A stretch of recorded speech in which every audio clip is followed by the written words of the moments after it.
as a political commentator, and frankly, as a former White House official, I used to think I knew a lot about how America picks a president. I was wrong. I did not know. And this year I've been doing some research into some of the fine print and all the different things in our Constitution that we never talk about. And I've discovered some legal loopholes that shocked me, I guarantee will shock you, and could determine the way that the presidential election in 2020 turns out. For instance, did you know that under our Constitution, a presidential candidate could actually lose the popular vote, fail to get a majority in the Electoral College, refuse to concede, manipulate hidden mechanisms in our government, and still get sworn in as the President of the United States of America? That's a true fact. I know it sounds like some crazy House of Cards episode, and I wish it was, because then we could just change the channel, but I just described to you a real world, real life possibility that could occur this year, the year I'm talking, in 2020, or in some other year if we don't fix some of these glitches in our system.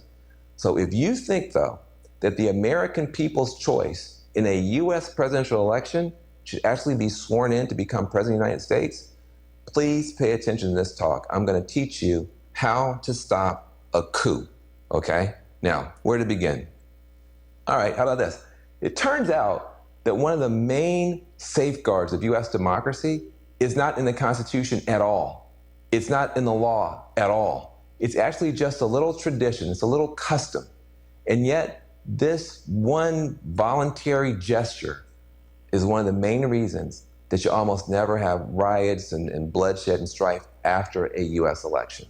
What I'm talking about is a concession speech, okay? It's ironic. It's the one speech no presidential candidate ever wants to give, and yet it is that public address that is most important for the health and the well-being of our nation. It's that speech, when a presidential contender gives it, it's after the advisors come and the media tells them, look, you're not gonna get enough votes to be able to hit that magic number of 270 electoral college votes. You're just not gonna get there. At that moment, you don't think about this, but the fate of the entire republic is in the hands of a single politician and their willingness to walk out there and stand in front of their family and stand in front of the cameras and stand in front of the whole nation and say, I am conceding the race voluntarily. Thank you to my supporters. The other person has won now. Congratulations to them. Let's unite behind them. Let's move on. Let's be one country. God bless America. We've seen it 1,000 times. Make no mistake. This is a remarkable tradition in our country because at that moment, that candidate still has at her command a nationwide army of campaign activists, of diehard partisans, tens of thousands of people. They could just as easily take up arms, take to the streets, they could do whatever they want to. But that concession speech instantly demobilizes all of them. It says, hey, guys, stand down. Folks, it's over. Moreover, that concession speech helps the tens of millions of people who voted for that person to accept the outcome. Acknowledge the winner, however begrudgingly, and then just get up the next morning, go to work, go to school, maybe disappointed, but not disloyal to America's government. And even more importantly, that concession speech has a technical function in that it kind of allows all the other steps that our Constitution requires after the voting. And there are a bunch of steps, like you got the Electoral College that's got to meet, you've got Congress has got to ratify this thing, you got inauguration to be had. All that stuff can just move ahead on automatic pilot because after the concession speech, every subsequent step to either reinstate the president or elevate a new president just happens on a rubber stamp basis. The Constitution requires it, but it's a rubber stamp. But we sometimes forget, candidates do not have to concede. There's nothing that makes them concede. It's just a norm in a year in which nothing is normal. So what if a losing candidate simply refused to concede? What if there is no concession speech? Well, what could happen might terrify you. I think it should. First, to give you the background, let's make sure we're all on the same page here. Let me give you this analogy. Think about a presidential election as a baseball game. At the end of the ninth inning, whoever is ahead wins, whoever's behind loses. That's baseball. But could you imagine a different world in which, in baseball, there were actually 13 innings or 14 innings, not just 9? But we just had a weird tradition. If you're behind in the 9th inning, you just come out and concede, all right? So all those other innings don't matter. That's really how the presidential elections work in America, because the Constitution actually spells out 2 different sets of innings. You got the popular election process that everybody pays attention to, and then you've got the elite selection process that everybody essentially ignores. In a close election, if nobody concedes, the second invisible process, these extra innings, if you will, they actually matter a whole lot. Let me explain. That first set of innings, popular election, it's what you think about when you think about the presidential election. It's the primaries, the caucuses, the debates, the conventions, it's election night, it's all that stuff. Most of the time, the loser on election night at that point just concedes. Why? The American people have spoken, all of that.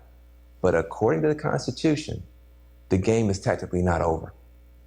After the cameras go away, after the confetti swept away, the Constitution requires this whole other set of innings, these elite selection process stuff, and this is all behind closed doors. It's among government officials, and this process goes from the end of the vote counting in November through December, all the way into January. You just never think about it because for so many generations, these extra innings haven't mattered much because the election night loser just concedes. So this other stuff's just a formality. Even in 2000, Vice President Al Gore gave up as soon as the Supreme Court ordered an end to the vote counting.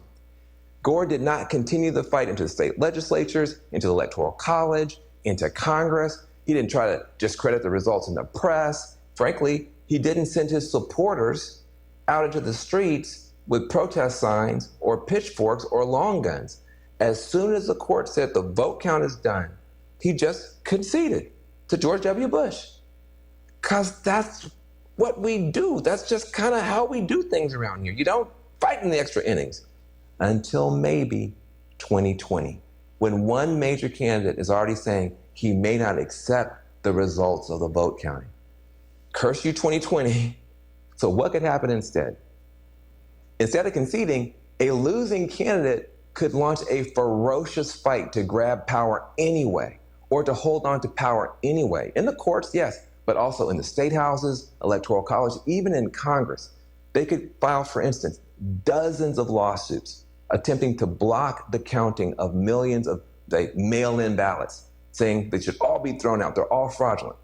Then they could demand that the states refuse to certify the election because of all this alleged fraud or interference from a foreign power, or the loser's party could send a rival slate of electors to the Electoral College or to Congress and say, no, we're the real electors, and create a whole situation with that.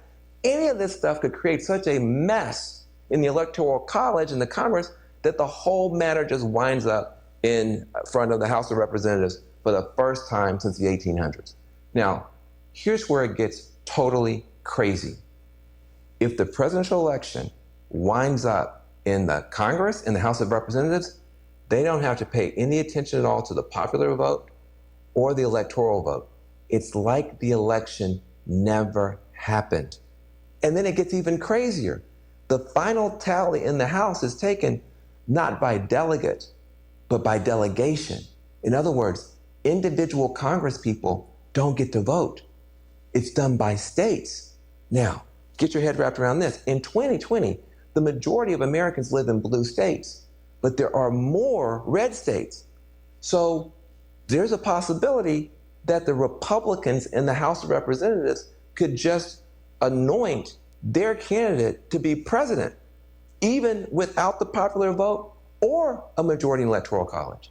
That could happen. Now, some people would call that outcome a perfectly legal, perfectly constitutional coup against the very idea of majority rule in the United States. That is possible under our Constitution, and it could happen this year. So what can you do about it? Okay, now keep in mind, if the margin of the victory is so massive, it's truly massive, the losing candidate's political party is going to walk away and just let their leader go down. Nobody's going to risk a constitutional crisis to save somebody who is super unpopular. But if the race is close, all bets are off. And then the fight could continue long past election night. You could be, trying to impact this whole other process you never heard of before. You're gonna have to be, lobbying, protesting, speaking out, contacting lawmakers, a whole other process you've never done before. So landing in this completely unfamiliar scenario, what can you do? How are we supposed to act? What are we supposed to do in this situation? There's basically three things that matter. Number one, get informed. A number of progressive organizations are already working hard to warn Americans about this growing threat to our democracy. Some organizations you could look into and research for yourself: choosedemocracy.us, electiontaskforce.org, protectdemocracy.org, mobilize.us, allamericans.org, civicalliance.com, and the Fight Back table at demos.org. All these groups are working on this. Now, on the right, if that's your cup of tea, you could also check out the Heritage Foundation or the Government Accountability Institute. They're focused on voter fraud. But you got to get informed, no matter what side you're on. Also, number two, you got to get loud. You got to get loud. A situation like this, these days, everybody is a media channel. You are the media. So use your own voice. And when you do, my advice, speak to universal American values, not the partisan stuff, okay? Speak to the American values that every American should be down with, no matter what party they're in. The idea that every voter counts and that every vote should be counted, that's an American value, period. The notion that the majority should rule in America, that's an American value. The idea that an incumbent president should concede honorably and graciously and ensure a peaceful transfer of power rather than trying to use every trick in the book to hang on to power, that's an American value too. If you stick with those values, you're going to be heard by a lot more people and help bring the country together. And lastly, sorry folks, voting's not enough. You're going to have to get active. You're going to have to get involved. You could join and support with your money some existing organizations, powerful groups like the Leadership Conference on Civil Rights, the ACLU, NAACP, Legal Defense Fund, Indivisible, colortochange.org. These groups are going to be fighting in the courts, fighting in Congress to try to make sure that we have a fair outcome. Those groups could use your help and your donations. But if it gets to the point where you feel that you have to take it to the streets, that you're going to have to go outside and demonstrate and march and protest, please do it peacefully. This is not just philosophy or morality. A lot of studies have shown that it's the peaceful protests that are more successful at challenging these would-be dictators and reversing coup attempts. It's the peaceful ones. Why? Because when the protests turn violent, all that chaos and carnage, it actually chases away supporters. So rather than the demonstrations getting bigger and the protests getting bigger, they start to shrink. Then the government looks reasonable when it cracks down. So it's actually a lot better to follow the guidance of the late, great Gene Sharp. Now, he has written beautifully and well about how strategically you can roll back a coup just using very smart, very disciplined, very nonviolent protests. And a lot of his best ideas and people who've been influenced by that are available in something called a new guidebook called Hold the Line. You can look it up. It's called Hold the Line, the Guide to Defending Democracy. You can get that at holdthelineguide.com. And that can give you a real good framework to move forward in a smart, peaceful way if you feel that you've got to take it to the streets. Now look, I know all this stuff is overwhelming, and I got to admit, some of these steps may not be enough. A truly rogue president could call on, private armed militia to try to intimidate lawmakers into keeping him or her in power. Or they could just abuse their emergency powers and try to stay in office indefinitely. So, we've got some real problems with our system. The best way to stop a coup is to update and strengthen our democratic system as soon as this election is over. Maybe we need to rethink, reimagine, or just get rid of this whole electoral college extra innings thing in the first place. I know for sure we've got to do a better job of protecting voter rights, of prosecuting voter intimidation, and also making sure we got the technology that nobody needs to be afraid of voter fraud. These are the steps that we're going to have to take to make sure that we have a democracy and the democracy endures. Because never forget this. In the long sweep of human history, a democratic republic is the rarest form of government on earth. Democracies are fragile. Democracies can fail. And what citizens do or fail to do in a moment of crisis can determine the final fate of government of, by, and for the people. So let's do our best, vote, but this time we got to stay vigilant and active. Even after the ballots have been counted, we got to stay active all the way through to Inauguration Day. But I want to say to you, I will support the winner of a free and fair election, no matter which candidate wins. And I will oppose